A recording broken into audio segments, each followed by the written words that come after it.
ನಮಸ್ಕಾರ, welcome back to my channel. ಇವತ್ತು ನಾನು ತೋರಿಸ್ತಾ ಇರೋದು ಒಂದು ಸಿಂಪಲ್ ಆಗಿ ಬ್ರೇಕ್ಫಾಸ್ಟ್ ರೆಸಿಪಿ ಹೇಗೆ ಮಾಡೋದು ಅಂತ ತಿಳಿಸ್ಕೊಡ್ತೀನಿ. ತುಂಬಾ ಸಿಂಪಲ್ಲು.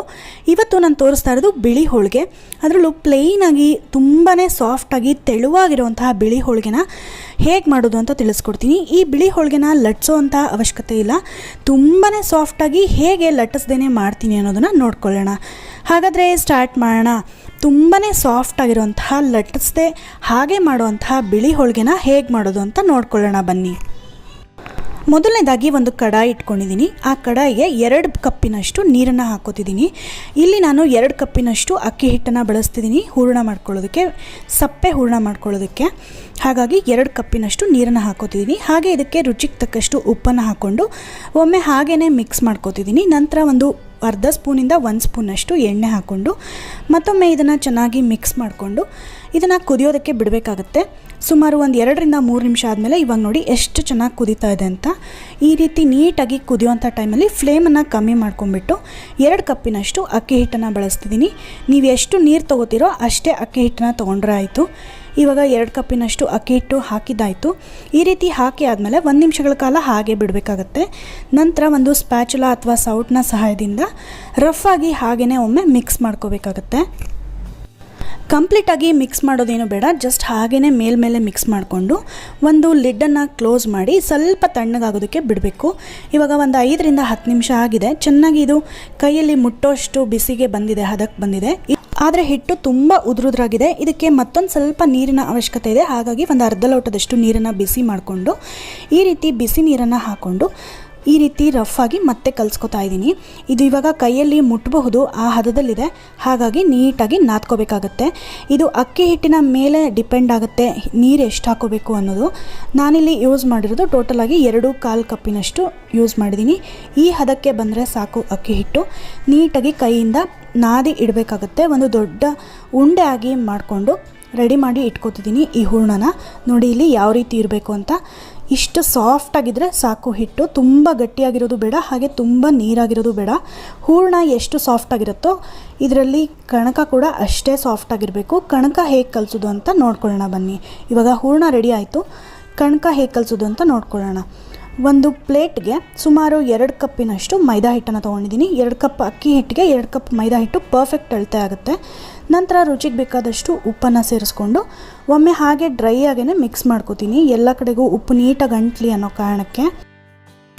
ಇವಾಗ ಈ ಹಿಟ್ಟಿಗೆ ಸ್ವಲ್ಪನೇ ನೀರನ್ನು ಸೇರಿಸ್ಕೋತಾ ಚಪಾತಿ ಹಿಟ್ಟಿನ ಹದಕ್ಕೆ ಕಲಿಸ್ಕೋಬೇಕಾಗುತ್ತೆ. ತುಂಬ ಸಾಫ್ಟಾಗಿ ಕಲಿಸ್ಕೊಳ್ಳೋದಕ್ಕೆ ಹೋಗಬೇಡಿ. ಚಪಾತಿ ಹಿಟ್ಟು ಹೇಗಿರುತ್ತಲ್ವ ಆ ರೀತಿ ಕಲಿಸ್ಕೊಂಡ್ರೆ ಸಾಕು. ನಾವಿಲ್ಲಿ ಹೂರಣನ ಯಾವ ಹದದಲ್ಲಿ ತಯಾರು ಮಾಡ್ಕೊಂಡಿರ್ತೀವೋ ಅಷ್ಟೇ ಸಾಫ್ಟಾಗಿ ಇದನ್ನು ಕಲಿಸ್ಕೋಬೇಕು. ಇದೇನಾದರೂ ತುಂಬ ಗಟ್ಟಿಯಾಗಿಬಿಟ್ರೆ ಅಥವಾ ತುಂಬ ನೀರಾಗಿಬಿಟ್ರೆ ಚೆನ್ನಾಗಾಗೋದಿಲ್ಲ ಬಿಳಿ ಹೋಳಿಗೆ. ಹಾಗಾಗಿ ಹೂರಣ ಯಾವ ರೀತಿ ಇರುತ್ತೋ ಕಣಕ ಕೂಡ ಅಷ್ಟೇ ಮೃದುವಾಗಿದ್ದರೆ ಸಾಕು. ನೀವಿಲ್ಲಿ ನೋಡ್ತಿರಬಹುದು ಆಲ್ಮೋಸ್ಟ್ ರೆಡಿ ಆಯಿತು ಕಲಿಸಿರೋದು. ಇದಕ್ಕೆ ಲಾಸ್ಟಲ್ಲಿ ಒಂದು ಅರ್ಧ ಸ್ಪೂನಷ್ಟು ಎಣ್ಣೆ ಹಾಕ್ಕೊಂಡು ನೀಟಾಗಿ ಮತ್ತೊಮ್ಮೆ ಒಂದು 2 ನಿಮಿಷಗಳ ಕಾಲ ನಾದ್ಕೊಂಡ್ರೆ ರೆಡಿ ಆಗುತ್ತೆ ಸಾಫ್ಟಾಗಿರುವಂತಹ ಕಣಕ. ಇವಾಗ ಇದನ್ನು ಒಂದು 10 ನಿಮಿಷ ನೆನೆಯೋದಕ್ಕೆ ಬಿಡೋಣ. ಇಷ್ಟು ಸಾಫ್ಟಾಗಿದ್ದರೆ ಸಾಕು. ಒಂದು ಲಿಡ್ಡನ್ನು ಕ್ಲೋಸ್ ಮಾಡಿ ಸುಮಾರು 10 ನಿಮಿಷಗಳ ಕಾಲ ಇದನ್ನು ನೆನೆಯೋದಕ್ಕೆ ಬಿಡ್ತಿದ್ದೀನಿ. ಇವಾಗ ಒಂದು ಬಟರ್ ಪೇಪರ್ ತೊಗೊಂಡಿದ್ದೀನಿ. ಇದನ್ನು ಲಟ್ಸೋಂಥ ಅವಶ್ಯಕತೆಯೇ ಇಲ್ಲ. ಜಸ್ಟ್ ಹೂರಣ ಹಾಗೆ ಕಣಕ ಎರಡನ್ನೂ ಫಿಲ್ ಮಾಡ್ಕೊಂಡ್ಬಿಟ್ಟು ಯಾವ ರೀತಿ ಇದನ್ನು ಒತ್ಕೋತೀನಿ ಅನ್ನೋದನ್ನು ನೋಡ್ತಾ ಬನ್ನಿ. ಈ ಬಿಳಿ ಹೋಳಿಗೆಗೆ ಜಸ್ಟ್ 1 ಸ್ಪೂನ್ ಎಣ್ಣೆ ಸಾಕು. ತುಂಬ ಎಣ್ಣೆ ಹಾಕೋಂಥ ಅವಶ್ಯಕತೆಯೂ ಇಲ್ಲ.